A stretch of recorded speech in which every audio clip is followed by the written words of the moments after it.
ಆಕಾಶವಾಣಿ ಮಡಿಕೇರಿ. ಕಾರ್ಯಕ್ರಮ ಸಾಹಿತಿಯೊಂದಿಗೆ ಸಂವಾದ.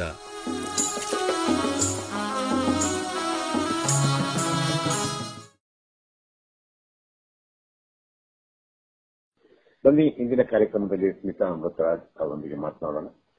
ನಮಸ್ಕಾರ ಸ್ಮಿತಾ ಅಮೃತರಾಜ್ ಅವರ. ಸರ್ ನಮಸ್ತೆ. ಕಾರ್ಯಕ್ರಮಕ್ಕೆ ನಿಮಗೆ ಸ್ವಾಗತ. ಆಕಾಶವಾಣಿಯ ಎಲ್ಲ ಕೇಳುಗರಿಗೆ ಕೂಡ ನಮಸ್ಕಾರ.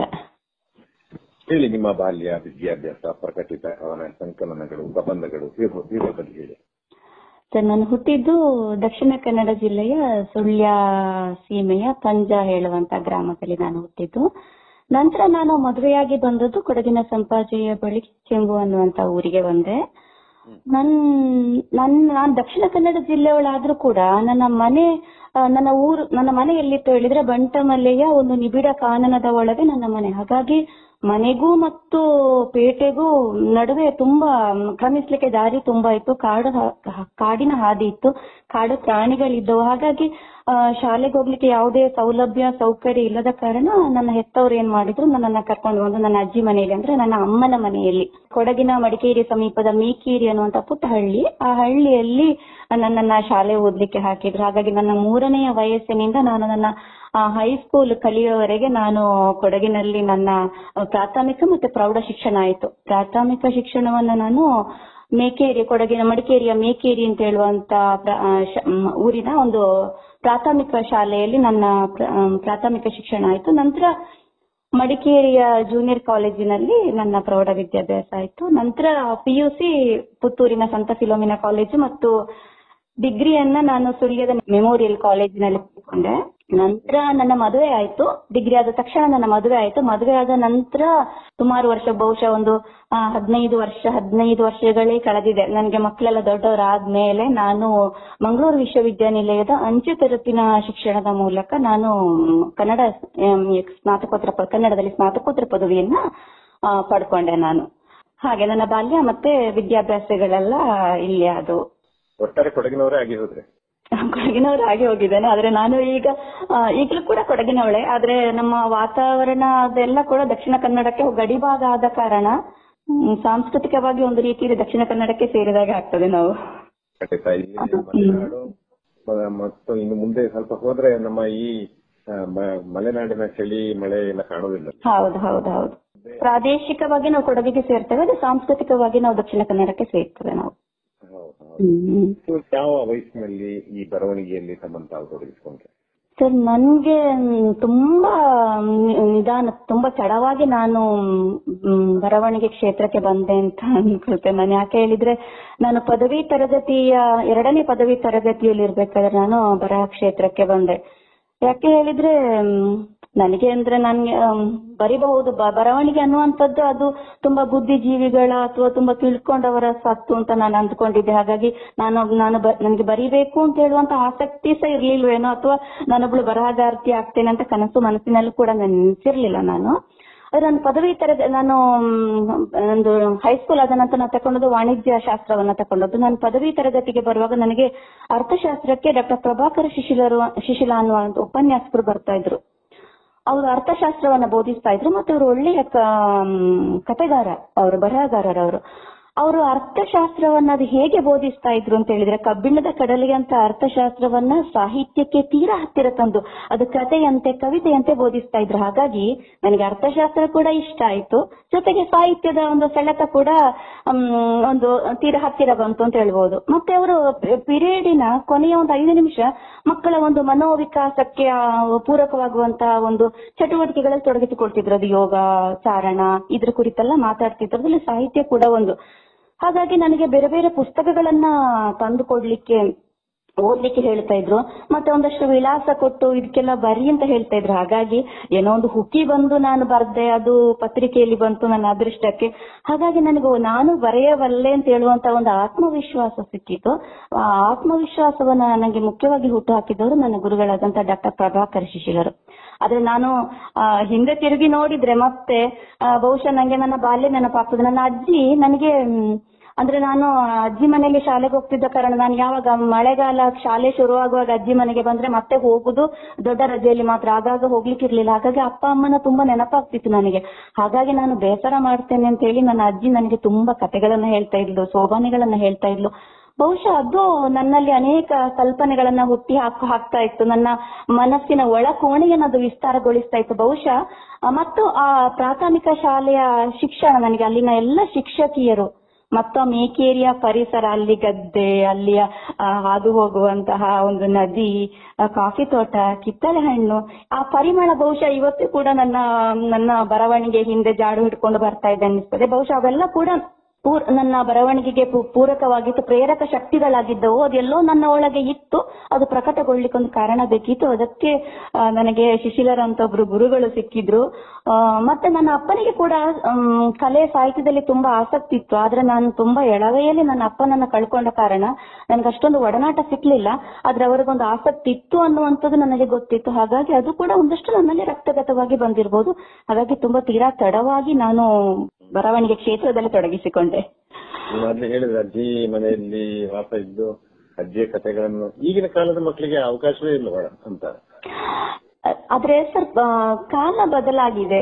ಕಾಲ ಬದಲಾದಾಗ ಅಂದ್ರೆ ಆಗ ಏನು ಅಂತ ಹೇಳಿದ್ರೆ ನಮ್ಮಲ್ಲಿ ಬೇರೆ ಬೇರೆ ರೀತಿಯಾದ ಮಾಧ್ಯಮಗಳಿರ್ಲಿಲ್ಲ. ಟಿವಿ ಆಗ್ಲಿ, ರೇಡಿಯೋ ಒಂದು ಇರ್ತಿತ್ತು ಬಿಟ್ರೆ ಬೇರೆ ಸಾಮಾಜಿಕ ಜಾಲತಾಣಗಳು ಇವೆಲ್ಲ ಇರ್ಲಿಲ್ಲ. ಹಾಗಾಗಿ ನಮ್ಗೆ ಮನೋರಂಜನೆಗೆ ಇದ್ದದ್ದು ಅದೊಂದೇ, ಪರ್ಯಾಯ ಮಾಧ್ಯಮ ಇದ್ದದ್ದು ಅದೊಂದೇ. ಹಾಗಾಗಿ ನಮ್ಮ ಒಳಗೊಂದು ಸೃಜನಶೀಲತೆಯನ್ನು ಹುಟ್ಟು ಹಾಕ್ಲಿಕ್ಕೆ ಆಗ ನಮ್ಗೆ ಗೊತ್ತಿರ್ಲಿಲ್ಲ ಈ ರೀತಿಯ ಸೃಜನಶೀಲತೆಯನ್ನು ಅದು ಹುಟ್ಟು ಹಾಕ್ತದೆ ಅಂತ. ಆದ್ರೆ ನಮ್ಗೆ ಅರಿವಿಲ್ಲದೆ ಅದನ್ನ ಕೇಳ್ತಾ ಕೇಳ್ತಾ ಬೆಳೆದ ಕಾರಣ ನಮ್ಮೊಳಗೊಂದು ಸೃಜನಶೀಲತೆಯನ್ನು ಹುಟ್ಲಿಕ್ಕೆ ಅದು ಕಾರಣ ಆಯ್ತು. ಬಹುಶಃ ಈಗಿನ ಮಕ್ಕಳು ಅದರಿಂದೆಲ್ಲ ವಂಚಿತರಾಗ್ತಾ ಇದ್ದಾರೆ ಅಂತ ನನಗೆ ಅನ್ನಿಸ್ತದೆ. ಅದು ನಿಜ. ಈಗಿನ ಮಕ್ಕಳಿಗೆ ಅದು ಕೂಡ ಈಗ ಪಾಠ ಪುಸ್ತಕಗಳನ್ನು ಓದುವುದೇ ಒಂದು ದೊಡ್ಡ ಕಷ್ಟದ ಕೆಲಸ ಆಗ್ಬಿಟ್ಟಿದೆ. ಅದು ನಿಜ. ಕಳೆದ ಬಾರಿಯೊಬ್ಬರು ಹೇಳಿದ್ರು, ನಾವು ಸಣ್ಣ ಚಿಕ್ಕವರಿದ್ದಾಗ ಕಂದಮಾಮ ಅಂತ ಬಾಲಮಿತ್ರ ಅಂತ ಪುಸ್ತಕಗಳನ್ನು ನಾವು ಓದ್ತಾ ಇದ್ವಿ. ಇವಾಗ ಓದುವ ಹವ್ಯಾಸ ಮಕ್ಕಳಲ್ಲಿ ಕಾಣಬರುದಿಲ್ಲ. ಹೌದಾದ್ರೆ ಅದು ಬಹುಶಃ ಅದು ನನಗೆ ಅನಿಸುದು, ನಮ್ಮ ಮನೆಯಲ್ಲಿ ಪುಸ್ತಕ ಓದುವ ಅಭ್ಯಾಸ ಇದ್ರೆ ಅದು ತನ್ನಿಂತಾನೇ ಮಕ್ಕಳಿಗೆ ಕೂಡ ಬರ್ತದೆ ಅಂತ ಅನ್ನಿಸ್ತದೆ. ಅಂದ್ರೆ ಮಕ್ಕಳು ಯಾರು ಓದೋದೇ ಇಲ್ಲ ಅಂತ ಹೇಳುವಂತದ್ದು ಕೂಡ ನಾವು ಅದನ್ನ ಎಲ್ಲ ಅಲ್ಲಗಳೆಯುವಾಗಿಲ್ಲ. ಮಕ್ಕಳು ಕೂಡ ಓದೋ ಮಕ್ಕಳು ಕೂಡ ಇದ್ದಾರೆ. ಅವರವರ ಮನೆಗೆ ಅದು ಅವರ ಮನೆಯ ವಾತಾವರಣವನ್ನು ಹೊಂದಿಕೊಂಡಿದೆ ಅಂತ ನನಗನ್ನಿಸ್ತದೆ. ಈಗ ನಾವು ಕೂಡ ತುಂಬಾ ಬ್ಯುಸಿ ಆಗ್ತೇವೆ. ಯಾಕೆ ಹೇಳಿದ್ರೆ ಈಗ ನಮಗೆ ಕೂಡ ಮನರಂಜನೆಗೆ ಟಿವಿಗಳಿವೆ, ಮೊಬೈಲ್ಗಳಿವೆ. ಹಾಗೆ ನಮ್ಮ ಓದಿನ ಮಟ್ಟ ಕೂಡ ತುಂಬಾ ಕಡಿಮೆ ಆಗ್ತಾ ಉಂಟು. ಹಾಗಾಗಿ ಮತ್ತೆ ನಾವು ನಮ್ಮ ಮಕ್ಕಳಲ್ಲಿ ಎಷ್ಟು ನಿರೀಕ್ಷೆ ಮಾಡ್ಲಿಕ್ಕೆ ಸಾಧ್ಯ ಉಂಟು? ನಾವು ಓದ್ತಾ ಇದ್ರೆ ನಮ್ಮಕ್ಕಿಂತ ಒಂದು ಅರ್ಧ % ಆದ್ರೆ ನಮ್ಮ ಮಕ್ಕಳು ಓದ್ಬೋದು ಅಂತ ನಾನು ಅಂದ್ಕೊಳ್ತೇನೆ. ಮನೆಯಲ್ಲಿ ವಾತಾವರಣ ಇದ್ರೆ ಖಂಡಿತ ಮಕ್ಕಳು ಬೆಳೆಸಿಕೊಳ್ತಾರೆ ಅದರನ್ನ. ಈಗ ಬೇರೆ ಯಾವ್ದು ಬೇಡ, ವೃತ್ತಪತ್ರಿಕೆಗಳು 2-3 ಸ್ಥಳೀಯವಾಗಿ ಅಥವಾ ರಾಜ್ಯ ಮಟ್ಟದ್ದಾಗಿರೋ ಪತ್ರಿಕೆಗಳನ್ನೆಲ್ಲ ಮನೆಗೆ ತರದ್ರು ಕೂಡ ತಿರುಗಿ ಕೂಡ ನೋಡೋದಿಲ್ಲ. ತಗೊಂಬಂದವ್ರು ಓದ್ಬೇಕು, ಇಡ್ಬೇಕಷ್ಟೇ ಅಂತ ಆಗಿದೆ. ಅದೇ ಅಂದ್ರೆ ಬೇರೆ ಬೇರೆ ಮಾಧ್ಯಮಗಳು ಮಕ್ಕಳ ಮುಂದೆ ಜಾಸ್ತಿ ಇರುವ ಕಾರಣ ಅದು ಕೂಡ ಒಂದಕ್ಕೆ ಕಾರಣ ಇರಬಹುದು. ಬೇರೆ ಸ್ಮಿತಾ ಅಮೃತರಾಜ್ ಅವರ ನಿಮ್ಮ ಕೃತಿಗಳ ಬಗ್ಗೆ ಸರ್, ನಾನು ಇಲ್ಲಿ ತನಕ 7 ಕೃತಿಗಳನ್ನ ಪ್ರಕಟಿಸಿದ್ದೇನೆ. 3 ಲಲಿತ ಪ್ರಬಂಧಗಳು, 3 ಕವನ ಸಂಕಲನ ಮತ್ತು 1 ಪುಸ್ತಕ ವಿಮರ್ಶೆ. 7 ಪುಸ್ತಕಗಳು ಬಂದಿದೆ. ಕವನ ಸಂಕಲನ ಮೊದಲನೇದು 2018ರಲ್ಲಿ ಬರೆದೆ, ಕಾಲ ಕಾಯುವುದಿಲ್ಲ ಅಂತ. ಮತ್ತೆ ತುಟಿಯನ್ಸಲಿ ಉಲಿದ ಕವಿತೆಗಳು ಅಂತ, ಆಮೇಲೆ ಮಾತು ಮೀಟಿ ಹೋಗುವ ಹೊತ್ತು ಅಂತ 3 ಕವನ ಸಂಕಲನಗಳು. ಮತ್ತೆ ಲಲಿತ ಪ್ರಬಂಧ, ಒಂದು ಅಂಗಳದಂಚಿನ ಕನವರಿಕೆಗಳು, ನೆಲದಾಯ ಪರಿಮಳ ಮತ್ತು 1 ವಿಳಾಸದ ಹಿಂದೆ ಅಂತ, ಮತ್ತೆ ಹೊತ್ತಗೆ ಹೊತ್ತು ಅಂತ ಪುಸ್ತಕ ವಿಮರ್ಶೆ. ಇತ್ತೀಚೆಗೆ ಒಂದು ಕವನ ಸಂಕಲನ ಮತ್ತು ಕಥಾ ಸಂಕಲನ ಮತ್ತೊಂದು ಅನುವಾದ ಕೃತಿ ಪ್ರಕಟಣೆಗೆ ಸಿದ್ಧಗೊಳ್ತಾ ಇದೆ.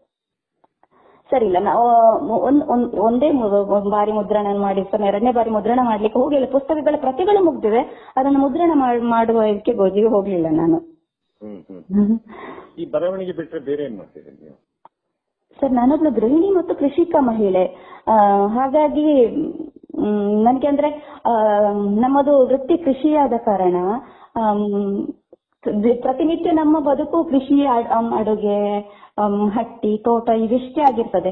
ಹಾಗಾಗಿ ನಮಗೆ ಒಂದು ಬೇರೆ ಯಾವ ಹವ್ಯಾಸಗಳಿಲ್ಲದ ಕಾರಣ, ಯಾಕೆ ಹೇಳಿದ್ರೆ ನಮ್ಗೆ ಬೇರೆ ಬೇರೆ ಆಸಕ್ತಿ ಕ್ಷೇತ್ರಗಳಿದೆ. ಸಂಗೀತ ಆಗಿರ್ಬೋದು, ನೃತ್ಯ ಆಗಿರ್ಬೋದು, ಇವೆಲ್ಲ ಇದ್ರೂ ಕೂಡ ನಮ್ಗೆ ಅದೆಲ್ಲ ತೊಡಗಿಸಿಕೊಳ್ಳಿಕ್ಕೆ ಸಾಧ್ಯ ಆಗುದಿಲ್ಲ. ಗೃಹಿಣಿ ಮತ್ತು ಕೃಷಿಕ ಮಹಿಳೆಯರಿಗೆ ಅವರ ಕಾರ್ಯ ಕ್ಷೇತ್ರ ಕಾರ್ಯವ್ಯಾಪ್ತಿ ತುಂಬಾ ಕಡಿಮೆ ಇರ್ತದೆ.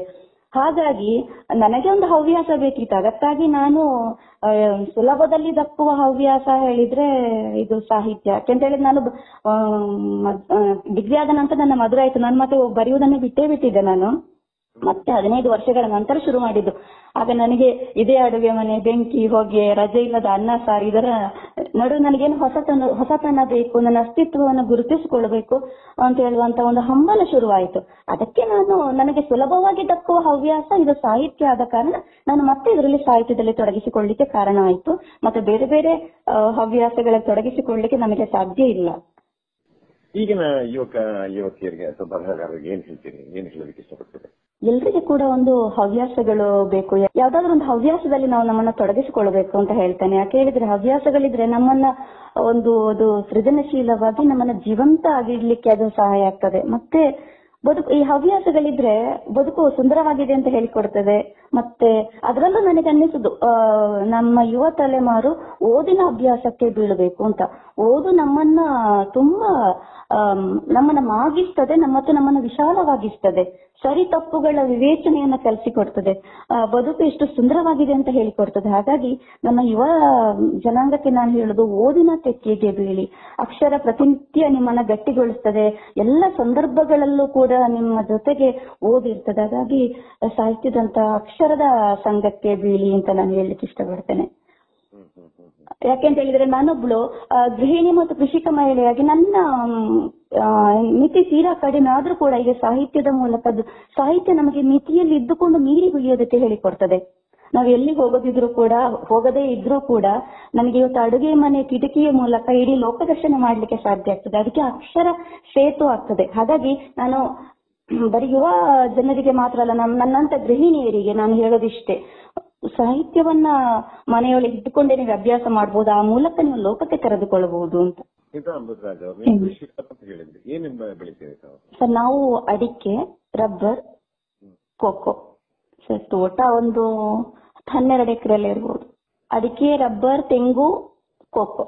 ಕೋಕೋ ಎಲ್ಲ ಉಪ ಬೆಳೆ. ಕೋಕೋ, ಬಾಳೆ ಎಲ್ಲ ಅಡಿಕೆ ಇದರಲ್ಲಿ ತೋಟದಲ್ಲಿ ಬೆಳೆಯುವಂತ ಉಪ ಬೆಳೆಗಳು. ರಬ್ಬರ್ ತೋಟ ಬೇರೆ ಇದೆ. ಇದು ಈಗ ಕೃಷಿ ಅಷ್ಟು ಲಾಭದಾಯಕವಲ್ಲ ಅಂತ ಹೇಳ್ತಾರಲ್ಲ, ಅದಕ್ಕೆ ಏನ್ ಹೇಳ್ತೀರಿ ನೀವು? ಅದು ಖಂಡಿತ ಸರ್. ಯಾಕೆಂತ ಹೇಳಿದ್ರೆ ಕೃಷಿ ಅದೊಂಥರ ಅನಿಶ್ಚಿತತೆ ಅಲ್ಲ. ಅದಕ್ಕೆ ಇವತ್ತು ಬೇರೆ ಬೇರೆ ರೀತಿಯಾದ ಕಾರಣಗಳಿರ್ಬೋದು, ಈಗ ಪ್ರಕೃತಿಯ ವೈಪರೀತ್ಯಗಳಿರ್ಬೋದು. ಹಾಗಾಗಿ ನಿಜ ಹೇಳ್ಬೇಕಾದ್ರೆ ಲಾಭದಾಯಕ ವೃತ್ತಿ ಅಲ್ಲ ಅದು. ಆದ್ರೆ ಆದಾಯ ಸಿಗೋದಿಲ್ಲ ನಮಗೆ ಅದರಿಂದ, ನಿರೀಕ್ಷೆ ಮಾಡಕ್ ಆಗೋದಿಲ್ಲ. ಹಾಗಾಗಿ ಕೆಲವೊಮ್ಮೆ ನಾವು ಉಪ ಬೆಳೆಗಳನ್ನ ಮೂಲಕ, ಈಗ ಒಂದ್ಸಲ ರಬ್ಬರ್ಗೆ ರೇಟ್ ಇರುವಾಗ ಅಡಿಕೆಗೆ ಏನೂ ರೇಟ್ ಇರೋದಿಲ್ಲ. ಹಾಗಾಗಿ ಕೆಲವಲ್ಲಿ ಎಂತ ಮಾಡ್ತಾರೆ, ರಬ್ಬರ್ಗೆ ರೇಟ್ ಬಂದ ತಕ್ಷಣ ಅಡಿಕೆ ಗಿಡವನ್ನೆಲ್ಲ ಕಡಿದು ರಬ್ಬರ್ ಮಾಡ್ತಾರೆ. ಸ್ವಲ್ಪ ವರ್ಷದಲ್ಲಿ ರಬ್ಬರ್ಗೆ ರೇಟ್ ಕಡಿಮೆ ಆಗ್ತದೆ, ಅಡಿಕೆ ಬರ್ತದೆ. ಹಾಗೆ ಏನಿಲ್ಲದ ಉಪ ಬೆಳೆಗಳನ್ನ ಬೆಳೆಯುವುದರ ಮೂಲಕ ಅದನ್ನ ಸಮತೋಲನವನ್ನ ಕಾಪಾಡಿಕೊಳ್ಳಬಹುದು ಅಂತ ನನಗನ್ನಿಸ್ತದೆ. ಜಾಸ್ತಿ ಆದ್ರೆ ಇನ್ನೊಂದು ಬೆಳೆಗೆ ಕಡಿಮೆ ಆಗುವಾಗ ಈ ಉಪ ಬೆಳೆಗಳ ಮೂಲಕ ನೀವು ಸರಿದೂಗಿಸ್ಕೊಂಡು ಹೋಗ್ಬೋದು. ಹೌದು, ಖಂಡಿತ ಸರ್. ನಾನು ಒಂದು ಕನ್ನಡದಲ್ಲಿ ಮೋದಾಳಿ ಅನ್ನುವಂತ ನಾಟಕವನ್ನು ನಾನು ಅರೆಭಾಷೆಗೆ ತರ್ತಾ ಇದ್ದೇನೆ. ಮತ್ತೊಂದು ಕಥಾ ಸಂಕಲನ ಸಿದ್ಧ ಆಗ್ತಾ ಇದೆ, ಮತ್ತೊಂದು ಕವನ ಸಂಕಲನ ಸಿದ್ಧ ಆಗ್ತಾ ಇದೆ ಸರ್. ಅರೆಭಾಷೆಯಲ್ಲಿ ಏನೇನು ಬರೆದಿದ್ದೀರಿ? ಅರೆಭಾಷೆಯಲ್ಲಿ ಇತ್ತೀಚೆಗೆ ಬರೀಲಿಕ್ಕೆ ಶುರು ಮಾಡಿದ್ದು ಸರ್. ನಾನು ಕೆಲವು ಲೇಖನಗಳನ್ನ ಅರೆಭಾಷೆಯಲ್ಲಿ ಬರೀತೇನೆ. ಈಗ ನಾನು ನನ್ನ ಕನ್ನಡದ ಸಾಹಿತ್ಯದಲ್ಲಿ ಬರಹದಲ್ಲಿ ಅರೆಭಾಷೆಯನ್ನ ಜಾಸ್ತಿ ಉಪಯೋಗಿಸಿಕೊಂಡು ಅರೆಭಾಷೆಯನ್ನ ಒಂದು ಗಡಿ ದಾಟಿಸುವ ಯೋಚನೆ. ನಮ್ಮ ಭಾಷೆ ಇಲ್ಲಿಗೆ ಮಾತ್ರ ಸೀಮಿತ ಅಲ್ವಾ, ಹೊರಗಿನವರಿಗೆ ಅರೆಭಾಷೆ ಅಂತ ಒಂದು ಭಾಷೆ ಉಂಟು ಅಂತ ಗೊತ್ತಿಲ್ಲ. ಹಾಗಾಗಿ ಈಗ ನನ್ನ ಬರಹಗಳ ಮೂಲಕ ಒಂದಷ್ಟು ಅರೆಭಾಷೆಯನ್ನ ಪ್ರಯೋಗ ಮಾಡೋದಕ್ಕೆ ಮಾಡ್ತಾ ಅದನ್ನ ಒಂದು ಭಾಷೆಯನ್ನ ವಿಸ್ತರಿಸುವಂತ ಪ್ರಯತ್ನವನ್ನು ಮಾಡ್ತಾ ಇದ್ದೇನೆ. ನಿಮ್ಮ ಮಾತೃಭಾಷೆಗೆ ಅರೆಭಾಷೆ ಅದು? ಹೌದು ಸರ್.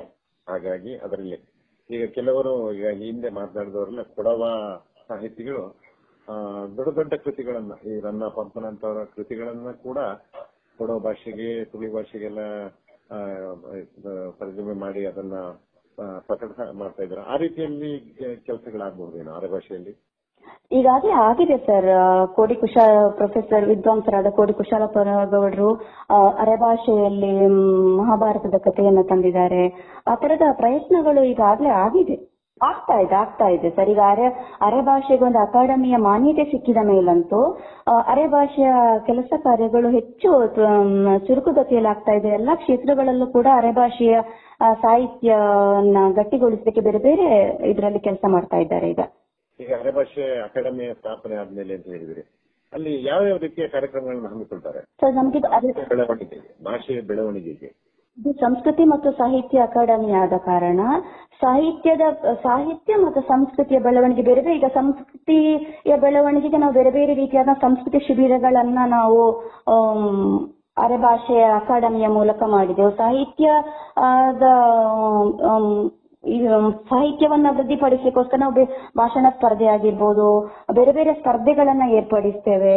ಮತ್ತೆ ಪುಸ್ತಕಗಳನ್ನ ಅಕಾಡೆಮಿ ಆಯ್ಕೆ ಮಾಡಿ ಪುಸ್ತಕಗಳನ್ನ ಪ್ರಕಟಿಸ್ತದೆ. ಪುಸ್ತಕ ಬಹುಮಾನವನ್ನ ಕೊಡುವ ಯೋಜನೆಗಳು ಉಂಟು. ಈ ರೀತಿಯಾದಂತಹ ಯೋಜನೆಗಳನ್ನ ಅಕಾಡೆಮಿ ವತಿಯಿಂದ ಮಾಡಿಕೊಳ್ತೇವೆ ಸರ್.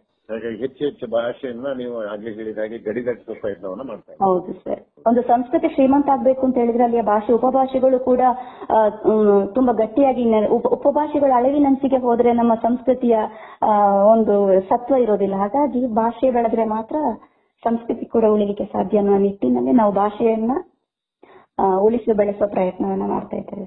ಈ ಬರೆದ ಕವನ ಸಂಕಲನಗಳಲ್ಲಿ ಯಾವ್ದಾದ್ರು ಹೇಳೋದಿಕ್ಕೆ ಸಾಧ್ಯ ಆಗ್ತದ? ವಾಚನ ಮಾಡುವಾಗ ಸರ್, ನನ್ನ ಕವಿತೆ ಹೆಸರು ಆದರೂ ನಾವು ಮರವಾಗಿದ್ದೇವೆ. ಆದರೂ ನಾವು ಮರವಾಗಿದ್ದೇವೆ. ತುಸು ತುಸುವೇ ನೀರುಣಿಸಿ ಬಿಸಿಲ ಕೋಲು ಹಾಯಿಸಿ ಆರದಂತೆ ತೇವ ಇಟ್ಟು ಮಡಿಲ ಶಾಖ ಕೊಟ್ಟು ಜತನದಲ್ಲಿ ಕಣ್ಣಲ್ಲಿ ಕಣ್ಣಿಟ್ಟು ಕಾಲ ಕಾಲಕ್ಕೆ ಹದವರಿತು ಉಣಿಸಿದ್ದಕ್ಕೆ ಕುಡಿಯೊಡೆದಿತ್ತು ಮೊಳಕೆ ಕಣ್ಣು. ಅಷ್ಟದಿಕ್ಕಿಗೂ ಚಾಚಿ ನಿರುಕು ನೋಟ, ಕುಡಿ ನೆಗೆದು ಕೊಡಿಗೇರುವ ಆಟ. ಅಂಕೆ ಇಲ್ಲ ಶಂಕೆ ಇಲ್ಲ, ಎಲೆ ಕಾಂಡ ತೆಳು ತೊಗಟೆ ಹರದಿಕೊಂಡಷ್ಟೂ ಹಬ್ಬುತ್ತಿದೆ ಗಿಡ ಗಂಟಿ ಎಲೆ. ಅಲೆಲೆ ಕುಲು ಕುಲು ನಗುವ ಸದ್ದು ಬಯಲ ಬೇಲಿದಾಟೆಯೂ ಸರಿದು ಹೋಗುತ್ತಿದೆ ಅಲೆ ಅಲೆ. ಇನ್ನೇನು ಆಳಕ್ಕೆ ಬೇರ ನೋರಿ ಭದ್ರವಾಗಿ ಬಿಡಬೇಕು. ಪಕ್ಕನೆ ಬುಡದಿಂದ ಕಿತ್ತದಷ್ಟೇ ಗೊತ್ತು ಅದೆಂತ ಯಾತನೆ. ಶೃಂಗಾರಗೊಂಡ ಕುಂಡದಲ್ಲಿಟ್ಟು ಹಸ್ತಾಂತರಿಸುವ ಹೊತ್ತು ಹೊಸ ಅಂಕಕ್ಕೆ ಕಕ್ಕಾಬಿಕ್ಕಿಯಾಗುತ್ತಲೇ ಸಜ್ಜಾಗುವಾಗ ನುಗ್ಗಿ ನುಗ್ಗಿ ಒತ್ತರಿಸಿ ಬರುವ ಆಳು. ಜೊತೆಗೆ ನನ್ನವರೆಲ್ಲ ಬಿಕ್ಕಿ ಬಿಕ್ಕಿ ಅತ್ತದ್ದು ಯಾತಕ್ಕೂ, ನನ್ನ ಅತ್ತಂತೆ ಕೇಳಿಸಿದ್ದು ಯಾಕೋ ಅರ್ಥವಾಗಲೇ ಇಲ್ಲ ಈವರೆಗೂ ದೇವರಾಣಿಗೂ. ಬಾಜಾ ಭಜಂತ್ರಿಯೊಂದಿಗೆ ಹೊಸ ಬಯಲಿನೆಡೆಗೆ ಕನಸಿನ ಮೆರವಣಿಗೆ. ಆಹಾ, ಆ ಹಸಿ ಮಣ್ಣ ತಂಪು ಬೇರು ಸೋಕುವಷ್ಟರಲ್ಲಿ ಪುಳಕವೆದ್ದು ಮತ್ತೊಮ್ಮೆ ಖುಷಿ ಮೀರಿ ಇನ್ನೇನು ಬೇರಿಳಿಸಲಿದ್ದೇನೆ, ನಾನು ಮರವಾಗಲಿದ್ದೇನೆ.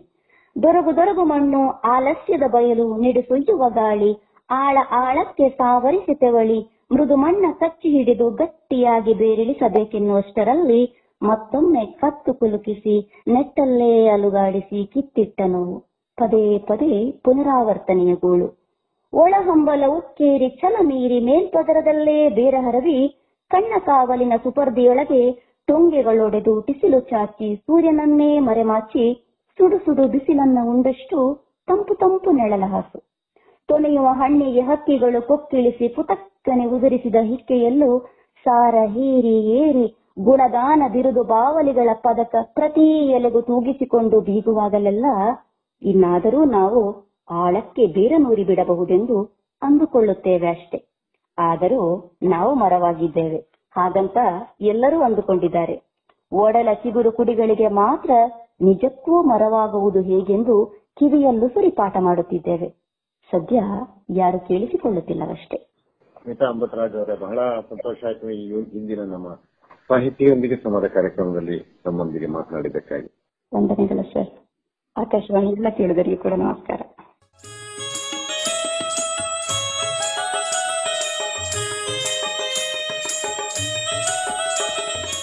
ಇದುವರೆಗೆ ಕಾರ್ಯಕ್ರಮ ಸಾಹಿತಿಯೊಂದಿಗೆ ಸಂವಾದ ಮೂಡಿಬಂತು. ಕಾರ್ಯಕ್ರಮ ಮಡಿಕೇರಿ ಆಕಾಶವಾಣಿಯಿಂದ ಪ್ರಸಾರವಾಯಿತು.